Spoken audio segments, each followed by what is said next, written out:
अस्सलाम वालेकुम doctor Faizan, I hope आप सब लोग ठीक होंगे। आज का केस डिस्कस कर लेते हैं। ये जो हैं फ़ीमेल हैं, she is in her mid 50s। तो ये अब आई हैं, इन्होंने हमारे पास हैं कोई 3 हफ्ते के करीब टोटल। और ये पहला डिस्क्लेमर है। दूसरा ये है कि ये चाहती हैं कि इनका एक लॉन्ग स्टैंडिंग ये ब्रिज है 4 यूनिट का। आपको पता है ब्रिज की लाइफ स्पैन होती है, उसके बाद अगर सब कुछ ठीक भी रखें तो साथ वाले दांत जो हैं उनमें पेरियो इश्यूज़ की वजह से वो हिलना शुरू हो सकते हैं। आपकी बोन रिजॉर्प्शन की वजह से गैप बन सकता है ब्रिज और जिंजिवा के बीच में, वहाँ खाना पसना शुरू हो सकता है। हो सकता है कहीं से चिप ऑफ हो जाए, कोई ना कोई इशू शुरू हो जाते हैं। तो बट इट्स गुड कि वो it lasted as long as it lasted. तो अब वो कह रही हैं कि ये हिल रहा है। 2-3 चीज़ें जो हमें फ़ौरन नज़र आ रही हैं। पहली चीज़ तो ये है कि ये एक मुझे लग रहा है कि यहाँ से गायब है, हवा नज़र आ रही है। दूसरी, ये जगह आपको नज़र आ रही है कि थोड़ी ग्रेश नज़र आ रही है। तीसरा, जो दांत लगा हुआ है ये वाला, इसमें आपको रिसेशन नज़र आ रहा है। मोबिलिटी अलग एक प्रॉब्लम है। तो ये यहाँ से खा नहीं रही हैं क्योंकि उनको लग रहा है जैसे ही अभी आखिरी दफ़ा खाएंगी और ये टूट जाएगा। तो ये केस स्टार्ट करने से पहले अब हमारे पास वो कहती हैं कि मुझे फ़िक्स्ड एक सोल्यूशन चाहिए। फ़िक्स्ड हमारे पास जो है वो 2 ही चीज़ें आती हैं। एक आता है कि हम एक और ब्रिज दे देंगे हमें, या फिर इनको हम इम्प्लांट्स दे देंगे। तो इम्प्लांट्स मैं करता ही नहीं हूँ अनलेस मेरे पास CBCT ना हो, या मैंने ही वो दांत निकाला हो और वो पीछे का कोई रीजन हो कुछ 1-2 महीने पहले। तो उसके अलावा मुझे पता ही नहीं है कि बोन कैसी है, अंदर है भी है, डेंसिटी है या नहीं है, या कुछ और प्रॉब्लम है या नहीं है। तो मुझे उसके लिए CBCT चाहिए। तो मैंने CBCT कराया उनका। ये एक और एंगल है, हमने ऊपर से लिया हुआ है देखने के लिए क्या सिचुएशन है रिट्रैक्टर लगा के। ये मैंने आपसे कहा था रिसेशन। दूसरा, अंदर वो केरियस भी नज़र आ रहा है, दांत सब के बीच में पॉकेट्स बनी हुई हैं, यहाँ पे रिसेशन है। ये भाईजान जो है ये हवा में है, और ये उसकी हमें नज़र आ रहा है अबटमेंट जो पीछे था वो टूटा हुआ, उसका बीडी नज़र आ रही है। तो अब हमें नज़र आ रहा है कि there is a high chance कि जब हम ये निकालेंगे तो अंदर के दांत पे पहले काम होगा, फिर ही हम इनको बोल सकते हैं कि ये ब्रिज हम आपका रिप्लेस कर सकते हैं। इम्प्लांट्स तो CBCT के बाद पता चलेगा। तो अब CBCT पहले देख लेते हैं। CBCT कराया, CBCT के अंदर OPG भी शामिल होता है। तो पहले आपको मैं OPG दिखा दूँ। OPG में साफ नज़र आ रहा है कि इनको जनरलाइज्ड रिजॉर्प्शन है, यहाँ पे भी है और यहाँ पे भी है। तो जनरलाइज्ड रिजॉर्प्शन बहुत सारी चीज़ें होती हैं डेंटिस्ट्री में जिसकी वजह से आपको ये प्रॉब्लम हो। 2 चीज़ें जो हैं वो मैं हर स्टूडेंट को बताता हूँ, हर डेंटिस्ट को बताता हूँ कि अगर किसी के बहुत ज़्यादा जनरलाइज रिजॉर्प्शन है ना, सब में पॉकेटिंग है, सब में प्रॉब्लम है, तो 2 चीज़ें हो सकती हैं मोस्ट लाइकली। एक, पेशेंट की अनकंट्रोल्ड डायबिटीज़ है। 2, ब्रश सही तरह नहीं करता, या स्केलिंग जो है वो रेगुलर नहीं है। तो जब हमने इनका CBCT करा लिया तो हमने एक ब्लड टेस्ट भी करा लिया। इनका आ गया डायबिटिक, अर्ली डायबिटिक के आई थिंक 7 या 7.3 था। मतलब डायबिटीज़ का स्टार्ट ही है, लोअर लेवल है बट है diabetic. But she believes and we have to believe her. तो वो ये है कि अब जो होना था वो हो चुका है। जब से इनका ये हुआ था उसके बाद से ये कंट्रोल रखा हुआ है इन्होंने सब कुछ, और इनकी ब्रशिंग बहुत अच्छी है और अभी स्केलिंग भी रेगुलर कराती हैं। तो अब ऐसा कोई मतलब हमारे पास फैक्टर नहीं है जिसको हम कंसिडर करें कि यार नहीं, अगर इतनी रिजॉर्प्शन है तो इसका मतलब पहले तो वो सॉल्व हो रहेगा ना कि क्यों हो रही है जनरलाइज ऑप्शन। फिर हम कोई दांत लगाने की बात करेंगे, वरना जो भी लगाएंगे वो बाहर निकल आएगा। हमने मान लिया कि भाई ये लैक ऑफ टाइमली स्केलिंग की वजह से था, या सफाई इतनी ज़बरदस्त नहीं थी, वो अब प्रॉब्लम नहीं है, ठीक है। लेकिन हमें इससे और क्या नज़र आ रहा है कि जो दांत इनके लगे हुए मुंह में, वो ये वाला इतना सा हड्डी में, ये वाला इतना सा हड्डी में, ये वाला इतना सा है बोन में, ये इतना बोन में है। तो ये जो 4 दांत इनके आगे नज़र आ रहे हैं हमें, ये असेंशली बोन में है ही नहीं, ठीक है। और 7 वाले दांत जो हैं वो कैनाइन जो है वो इतना है, प्रीमोलर ये है, आधे आधे दांत हैं जो बाकी वाले दांत हैं। जो सेंटर वाले जो इंसाइजेस हैं वो कोई भी ख़ास हड्डी में नहीं है। तो ये तो कंफर्म हो गया कि आपका पहला ट्रीटमेंट प्लान का जो एक पाथवे सोचते हैं ना आप, वो आप सोचते हैं एक कोई चीज़ देख के पहले से प्लान कर लेंगे, हम यहाँ जाएंगे, यहाँ जाएंगे, यहाँ जाएंगे। तो एक टाइमली एक प्रोटोकॉल और एक स्ट्रक्चर्ड आपका एक ट्रीटमेंट प्लान हो जाएगा और प्रिडिक्टेबल हो जाएगा, और आपको पता भी होगा कि करना क्या है, आपने किस अपॉइंटमेंट पे क्या करना है। तो इसको देख के हमें ये समझ आ गया कि भाई इनके ये 4 दांत तो निकले, पहली बात, ठीक है। इसको बचाने की ज़रूरत नहीं, it is not a good prognosis. दूसरी बात, अगर इनका ब्रिज लगना है तो ये यूज हम सोचते हैं ना कैनाइन टू कैनाइन लगा देंगे ब्रिज, यहाँ से 1 2 3 4 5 6।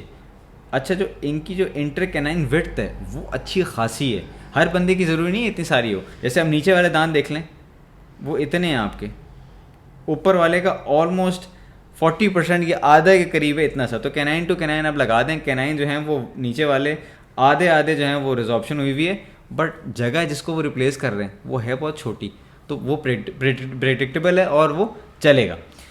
जो ऊपर वाला है वो इंटर कैनाइन विड्थ बहुत ज़्यादा है, और जो कैनाइन जो है जिस पे हम लगाना चाह रहे हैं, अगर हम लगाना चाह रहे हैं ब्रिज की तरफ जाएँ, तो वो कैनाइन आधे आधे हैं बोन में। I would be very sceptical. या पेशेंट को मैं थोड़ा बता दूंगा भाई, एक अलार्म है, एक आपको वार्निंग है, आपको एक पहले से मैं एक डिस्क्लेमर दे रहा हूँ कि मुझे नहीं पता कितना चलेगा, क्योंकि आपके जिन पे हमने टिकाया हुआ है कैनाइन वही आधे आधे ही सिर्फ हड्डी में, और आपकी जगह बहुत ज़्यादा है। तो व्हाट आई वुड रिकमेंड कि एटलीस्ट आप ये और ये, it should be an 8 unit bridge. तो फिर वो एंटीज लॉ भी फॉलो हो जाएगा कि हमने 4 दांत जो हैं वो रिप्लेस किए हैं, तो हमारे पास 1 2 3 और 4 दांत भी हैं, तो जितने रिप्लेस कर रहे हैं उतने दांत हैं भी। लोग थोड़ा सा जिसके जाते हैं कभी कभार पोस्टीरियर जाते हुए, लेकिन हमारे पास कोई और ऑप्शन है नहीं। ये हो गया ट्रीटमेंट प्लान अगर हमने करना है ब्रिज की तरफ, ठीक है। अब अगर हमने इम्प्लांट का सोचना है तो ये 4 निकालेंगे, एक लैटरल में यहाँ लगा देंगे इम्प्लांट, एक लैटरल में यहाँ लगा देंगे इम्प्लांट, और एक 4 यूनिट ब्रिज आ जाएगा। लाइफ इज़ गुड, ठीक है। अब CBCT का दूसरा एंगल देखते हैं। ये CBCT का एक व्यू है, इसमें नज़र आ रहा है जो आपको OPG में भी नज़र आ रहा था कि ये हवा में, ये इतना सा हड्डी में, बीच में भी आपको कोई ख़ास डेंसिटी नज़र नहीं आ रही, ये पूरा रीजन ही कोई ख़ास इतना ज़बरदस्त नहीं है, और आपका ये वाला भी इतना हड्डी में है और ये वाला भी इतना है, तो all of this will go. और इसके इर्द गिर्द भी जो हड्डी है वो कोई बहुत ज़बरदस्त नहीं है, ये आपको इस पे तो लग रहा है कि नहीं यार हड्डी है, लेकिन जब आप खोलेंगे और आप उसमें मैनिपुलेट करके उसके अंदर काम करना स्टार्ट करेंगे तो जल्दी जल्दी टूटना भी शुरू होगी। इसको देख के और दूसरा एंगल में भी ये साबित हो गया कि दांत निकलेंगे और दूसरा एंटीरियरली हड्डी नहीं है, मुझे बोन ग्राफ्टिंग करनी ही करनी है।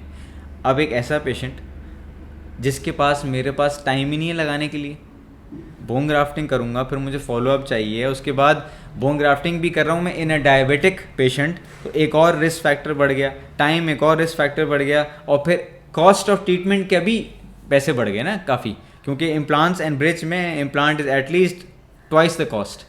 तो फिर जब पेशेंट को बताया कि आपके इम्प्लांट्स, मैं इम्प्लांट के स्पेशलिस्ट हूँ, कुछ भी नहीं होगा, हवा होगी मैं फिर भी बना दूंगा, उसमें टाइम लगेगा, जब वो बन जाएगी हड्डी फिर मैं उसके अंदर इम्प्लांट्स लगा दूंगा, और उसके बाद आपके दांत लग जाएंगे परमानेंट, तब तक आप कुछ टेम्परेरी चला देंगे।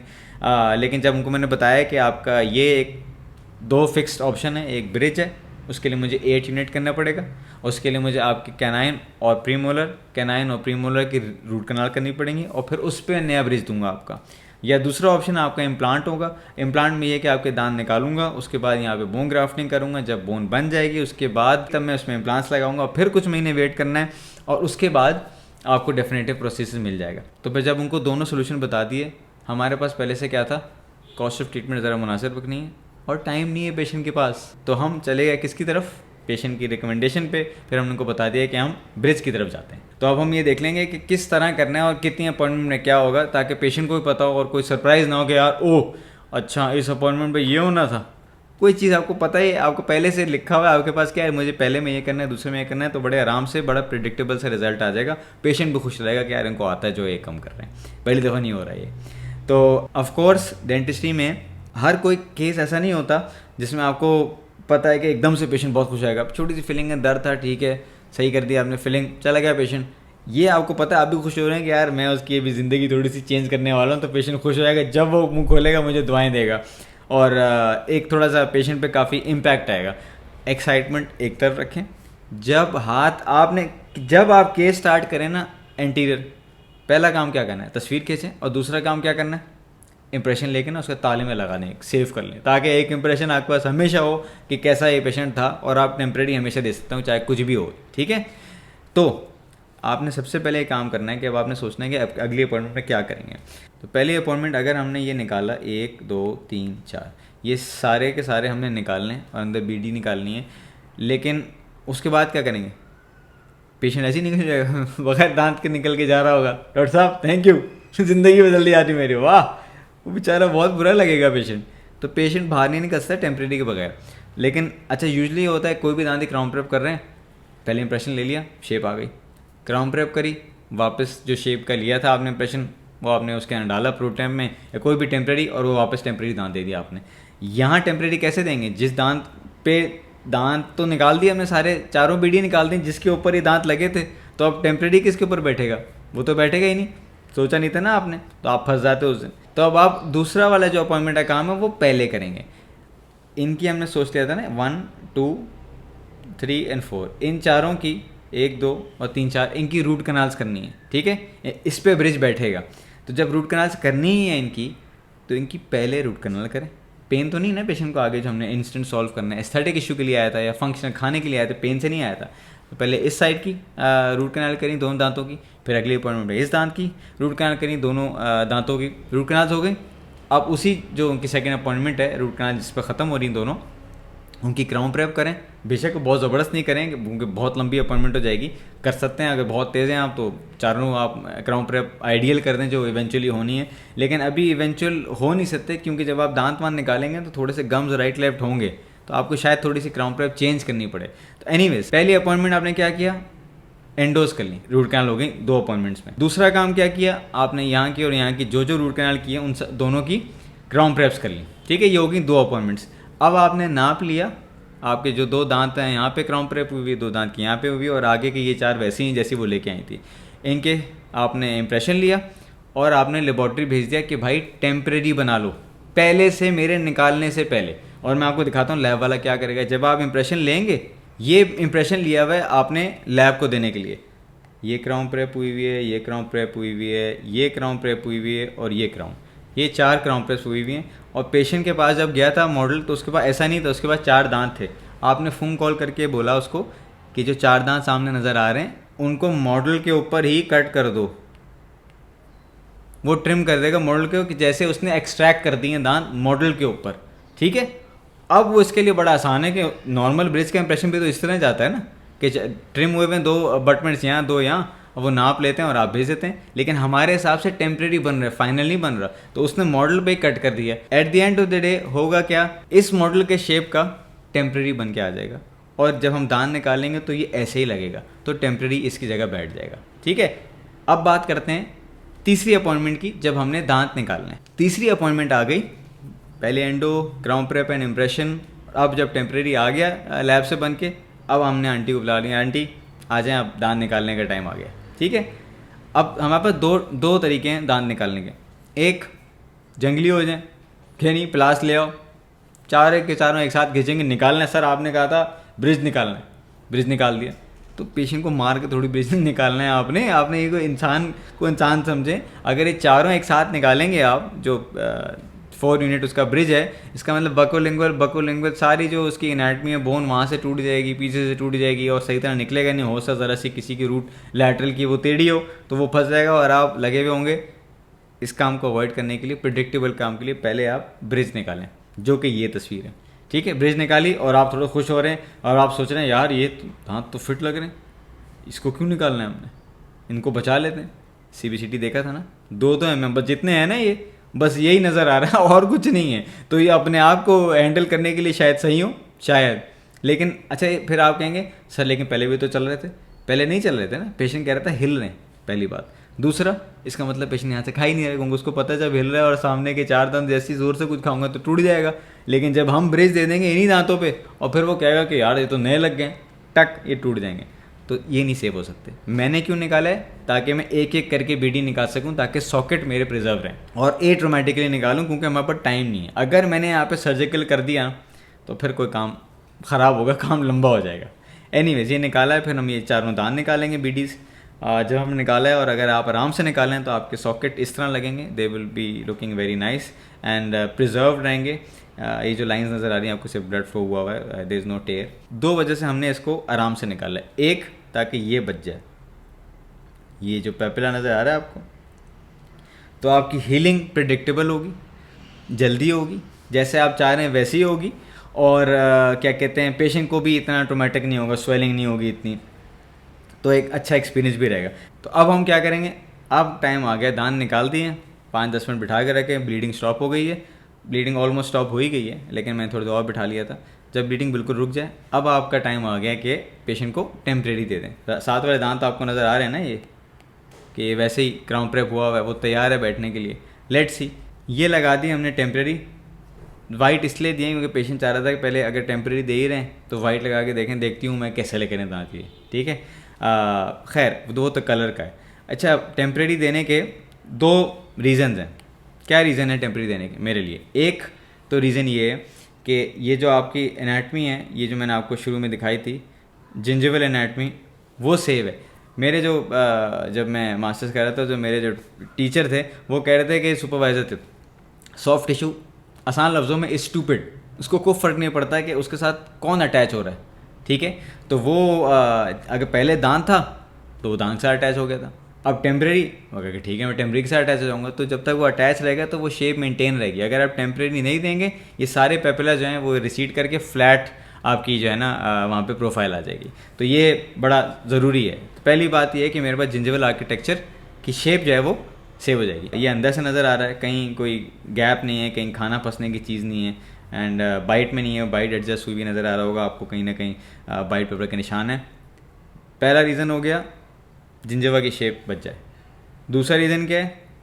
पेशेंट यही लगेगा जब वॉक आउट करेगा या यहाँ से क्लिनिक से, वो वैसे खुश है उसे अगर ये टेम्परेरी है तो बस सही है, यही पैसे यहीं ख़त्म कर लें आप ट्रीटमेंट। उनको बताते हैं, रिमाइंड करते हैं, ये देखने के लिए बहुत अच्छे हैं, ये दिखाने वाले दांत हैं, ये खाने वाले नहीं है। वो सुना होगा ना आपने, दिखाने वाले अलग हैं और खाने वाले, वो डेंटिस्ट्री के लिए एक कहावत बनी हुई है, शायद डेंटिस्ट नहीं बनाई हो। एनीवेज, तो this is how the patient looks when they walk out of the clinic. वो नज़र आ रहा है आपको कि इसमें भी वो स्माइल जेन्युइन कर रही है, फोर्सफुल नहीं है, वो पता लग जाती है फोर्सफुल स्माइल। तो she is very happy and किसी को भी नहीं पता कि अंदर 4 दांत निकले आज। पेशेंट कुछ हफ्तों के लिए चले गया, जितना टाइम था आई थिंक 2-3 हफ्ते ही थे, तो बस वो एंड वाले जो दिन रह गए उन्हीं में मैंने उनको अच्छे खासे दिन दे दिए, 20 डेज़ के करीब दे दिए कि वो हीलिंग के लिए कम से कम दे दें। अगर आपने सारा काम ठीक किया होगा, पेशेंट ये लगेगा it is amazing, it's very beautiful, ठीक है। आप देखते हैं जो इनके पेपिला हैं वो ये अच्छी तरह हील हुए हुए हैं।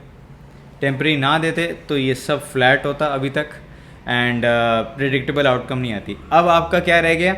अब आपने फाइनल इंप्रेशन लेना है। फाइनल इंप्रेशन से पहले आपने अपनी क्राउन प्रेप्स अगर वो सही नहीं की हुई थी आइडियल, तो वो आइडियल कर लें। अभी मैंने थोड़ी सी करनी थी, ये है फाइनल। आप क्राउन प्रेप्स देख लें और इंप्रेशन ले लें ऑन अ स्टेबल जिंजिवा नाउ, ठीक है। इंप्रेशन लिया और वापस टेम्परेरी लगा दिया और पेशेंट को भेज दिया। अब पेशेंट को भेज दिया और आप लैब के जो है वो गेट पे जाके लेट गए, खुदा के वास्ते प्लीज़, पेशेंट के बाद 2-3 दिन रह गए, हमने सारा दिन जो जितना था वो वेटिंग टाइम में गुजार लिया, तो प्लीज़ अब बना के दे दें आप दांत।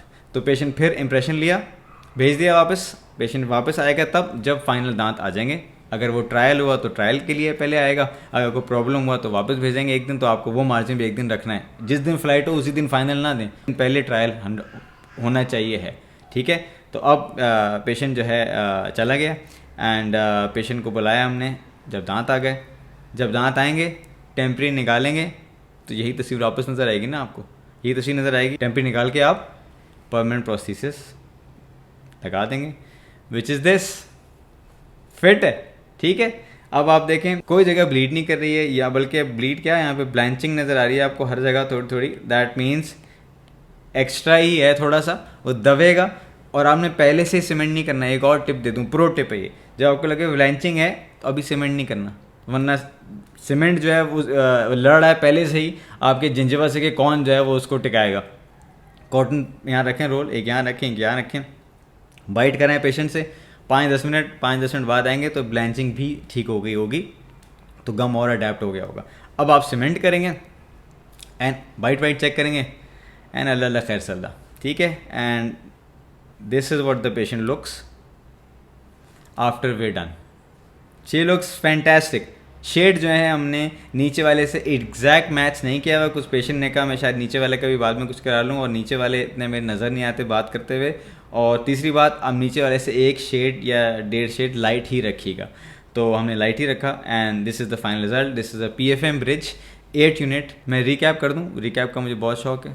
पहली अपॉइंटमेंट रूट कनाल्स, दूसरी appointment crown preps and impression, तीसरी अपॉइंटमेंट एक्सट्रैक्शंस, उसी में टेम्प्रेरी लगा दिए और फिर अच्छा खासा वेटिंग टाइम है। वेटिंग टाइम के बाद टेम्प्रेरीज निकालेंगे आप, फाइनल क्राउन प्रेप्स देखेंगे, अगर सही हैं तो क्राउन प्रेप आप इंप्रेशन ले लेंगे, वरना क्राउन प्रेप्स ठीक करके इंप्रेशन ले लेंगे और फिर टेम्प्रेरी दे देंगे और फिर पेशेंट आएगा आखिरी फाइनल प्रोसेस के लिए, या वो ट्रायल के लिए होगा या फाइनल होगा।